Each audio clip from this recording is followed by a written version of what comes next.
Hello दोस्तों, मेरा नाम है दिनेश और मैं स्वागत करता हूं हमारे चैनल स्टडी अपडेट्स में। दोस्तों, आज मैं राजस्थान माध्यमिक शिक्षा बोर्ड के 10th क्लास का जो मॉडल पेपर आ गया तो उसका हल सहित आपको बताऊंगा और किस प्रकार लिखना है पूरी डिटेल में आपको पूरा वीडियो बताऊंगा। तो वीडियो थोड़ा लंबा हो सकता है लेकिन लास्ट तक जरूर देखें। और इसी अनुसार यदि आपको ज़्यादा नॉलेज नहीं है और फिर भी इसी प्रकार आप लिखते हो तो आपके लगभग 70-80 नंबर आसानी से आ सकते हैं। तो मैं पूरी डिटेल के साथ बताता हूँ। और मेरे एग्ज़ाम में भी मैंने ऐसे ही लिखा था तो मेरे जो परसेंटेज बहुत अच्छे बने हैं, 10th में और 12th में बहुत अच्छे परसेंटेज बने हैं। तो मैंने किस प्रकार लिखा है उसी के अनुसार मैं आपको बता रहा हूँ। ये 10th क्लास का मॉडल पेपर आप देख सकते हैं स्क्रीन पर, और इसमें आप जो दिशा निर्देश लिखे हैं वो भी देख सकते हैं। उसके बाद यहाँ पे जो हिंदी का मॉडल पेपर है तो हिंदी में आपको किस प्रकार आपको जो कॉपी में लिखना है उसी प्रकार मैं बता रहा हूँ, उसी प्रकार आप लिखोगे तो बहुत अच्छे नंबर आने के आप ज़्यादा चांस है।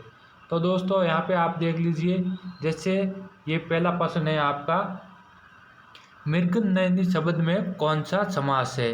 तो इसको आपको क्या करना है, आपकी यदि जैसे आंसर कॉपी है, ये देख लीजिए जैसे आंसर कॉपी है तो उसमें आपको यहाँ पे सबसे पहले आपको जो भी प्रश्न आता है लगातार क्रम वाइज लिखेंगे तो बहुत अच्छा रहेगा आपका और नंबर आने के चांसेस ज़्यादा रहेंगे। तो आपको यहाँ पे एक पे लिखना है और यहाँ पे लिखना सबसे पहले ऐसे ही लिखना है कि मृगनयनी शब्द में जो भी समास है, और आपको क्वेश्चन वापस नहीं लिखना है, जो भी समास है जैसे समझ लीजिए आप जो कौन सा भी समास है वो समास का नाम लिखना है, समास है। तो ये इस प्रकार आपको लिखना है। फिर उसी के बाद यदि दूसरा है तो दूसरा मैं आपको बता देता हूँ। ये क्वेश्चन ये जो सेम नहीं आएंगे तो इसके आंसर मैं नहीं बता रहा हूँ, क्योंकि इससे आंसर बताने का कोई फायदा नहीं है, क्योंकि इसमें फालतू ज़्यादा टाइम लगेगा और वीडियो बहुत लंबा होगा। इसलिए मैं इसका आंसर नहीं बता रहा हूँ, क्योंकि सेम भी आंसर आने वाले नहीं है, आपकी बुक्स में से ही आएंगे, क्योंकि जो ये अलग अलग आने वाले हैं। तो ज़्यादातर समाज में से जो इनके क्वेश्चन है वो आए हुए हैं और आधे जो अलग अलग संधि से भी आए हुए हैं। तो मैं इसके आंसर नहीं बता रहा हूँ क्योंकि इसमें बहुत ज़्यादा टाइम वेस्ट होगा और मुझे भी ढूंढने पड़ेंगे। तो उसके बाद जैसे दूसरा आ गया, जैसे बेखबर शब्द में कौन सा समास है। तो उसके लिए आपको क्या करना होगा, यहाँ पर 2 नंबर लगा के यहाँ पर सीधा ऐसे ही लिखना है, बेखबर शब्द में जो भी आपका समास हो वो फिर समास है, इस प्रकार लिखना है। जैसे क्वेश्चन नंबर 1 फिर इधर लिख देना है आंसर, फिर क्वेश्चन नंबर 2 फिर लिखना है आंसर। इस प्रकार आपको लगातार 3, 4, 5, 6 जो भी हो जितने ऑब्जेक्टिव टाइप वो लिख देने हैं। जैसे इसमें मैं आपको बता देता हूँ पूरे ऑब्जेक्टिव टाइप जितने हैं यहाँ पे 3, 4 लगभग 10 तक है।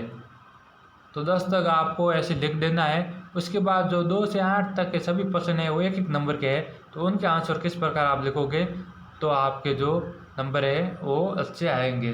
तो ये तो इसका मेन इसका प्रश्न एक ही था, लेकिन इसके जो अलग अलग है वो इसके क्रमांक होते थे। तो अब क्वेश्चन नंबर 2 है तो उसका यहाँ पे आंसर ऐसे लिख के आपको आंसर लिखना है, फिर ऐसे लगा के फिर जो कोई भी क्वेश्चन लिख के आंसर लिखे तो उसके पीछे 2-3 लाइनें छोड़ दीजिए और जो भी हो सके जो क्रमवार इसके आंसर लिखे।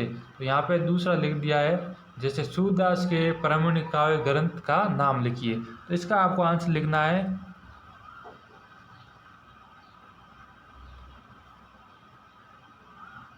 इसके बाद आपको जैसे 2 का आंसर लिखना है तो यहाँ पर लिखना है सूरदास, बीच में जो क्वेश्चन के बीच में 1-2 लाइन ऐसे छोड़ देना है यहाँ पे, फिर यहाँ पे लिखना सूरदास के प्रामाणिक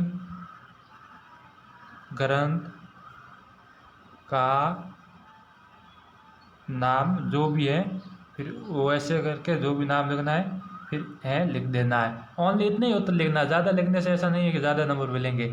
इसी प्रकार फिर क्वेश्चन तीसरा है तो क्वेश्चन नंबर 3 लगा के मैं आपको बता देता हूँ क्वेश्चन 3 नंबर कौन सा है। तो इसमें 3 नंबर है, लक्ष्मण के व्यंग्य वचनों से किसकी क्रोधनी बढ़ रही थी। तो इसका आंसर भी आप इसी प्रकार लिख सकते हैं। इसी प्रकार जैसे 5वां आंसर है जो क्वेश्चन है, त्रिपिटक किस ग्रंथ का प्रमुख ग्रंथ है। तो यहाँ पे आप देख लीजिए 3 नंबर है तो 3 नंबर यहाँ पे लिखना त्रिपिटक इसकी वजह से कोमा लगा के फिर जैन जो भी धर्म हो, जैसे जैन धर्म से संबंधित ग्रंथ हैं। इस प्रकार आप लगातार जो भी एक एक नंबर के जो कितने क्वेश्चन है इसमें आप देख लीजिए। आप यहाँ पे लगभग 8 क्वेश्चन है, आप देख सकते हैं 8 तक जो भी है वो इस प्रकार लिख देने हैं। उसके बाद आपको यहाँ पे लिखना है वापस क्वेश्चन नंबर,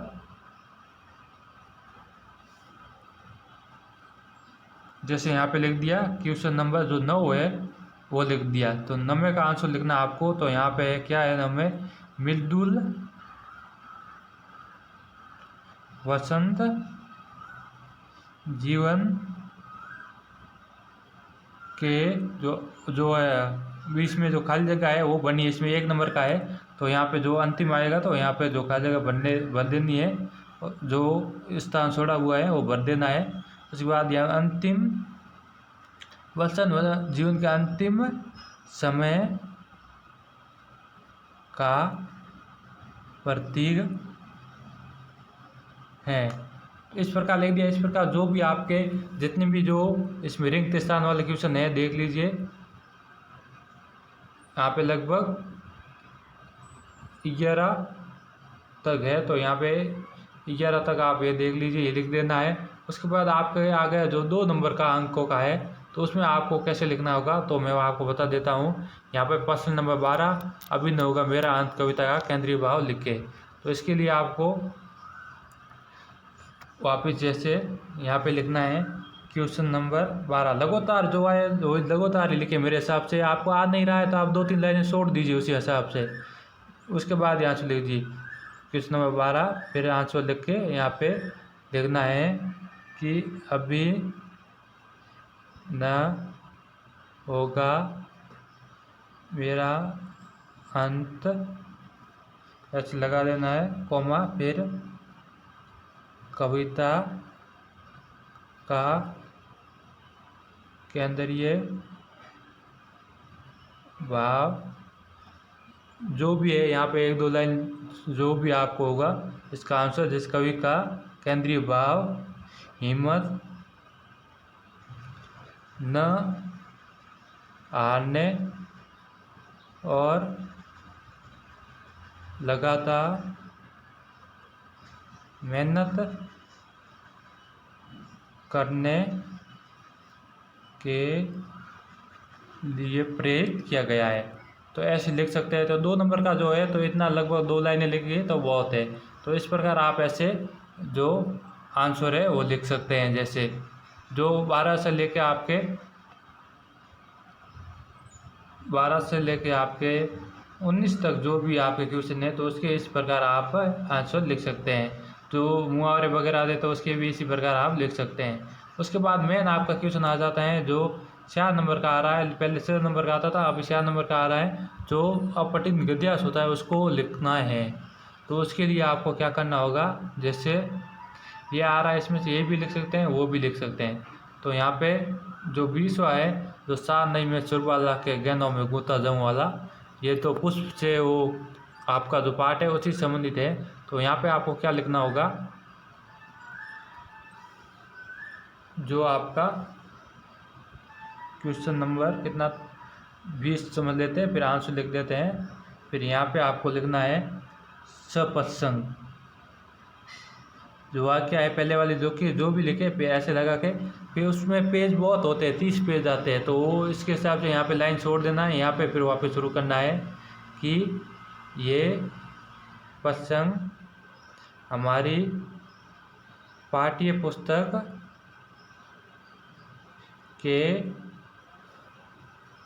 कोई भी जैसे पुष्प अध्याय से लिया गया है।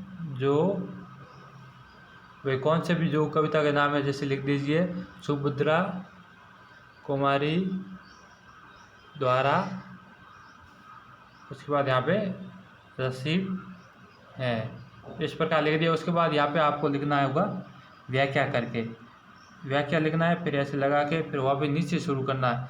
तो फिर लिखना कवि कहते हैं कि जो वो पुष्प के बारे में है कि पुष्प की अभिलाषा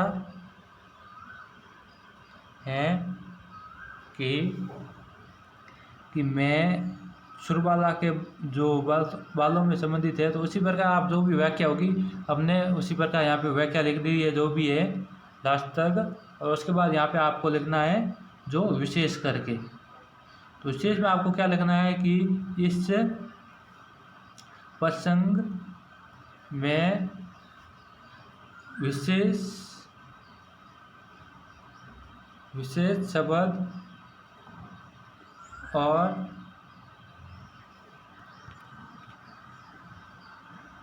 शब्द और उसमें जो भी जैसे मुहावरे हैं या फिर जो उपसर्ग है उनका जो उपयोग समय समय पर किया गया है। तो इस प्रकार आप लिख सकते हैं। तो इस प्रकार से प्रसंग व्याख्या कर सकते हैं। उसके बाद मैं आपको बता देता हूँ। तो 20 नंबर हो गया है। तो 20 नंबर होने के बाद आप जो 21वां है 4 नंबर का, तो उसमें थोड़ा आपको बड़ा आंसर लिखना है। 21वां, 22वां, 23वां और 26वां है वो एकदम साधारण है। उसके बाद 25वां है जो इसमें एप्लीकेशन वगैरह लेटर होता है वो लिखना है। उसके बाद 26वां में निबंध कैसे लिखना है वो भी मैं आपको बता दूंगा एक नई वीडियो बना के। और उसके बाद आप 27वां वापस आता है व्याख्या करने का, पद्यांश की व्याख्या। और उसके बाद 28वां आता है गद्यांश की व्याख्या करना आता है।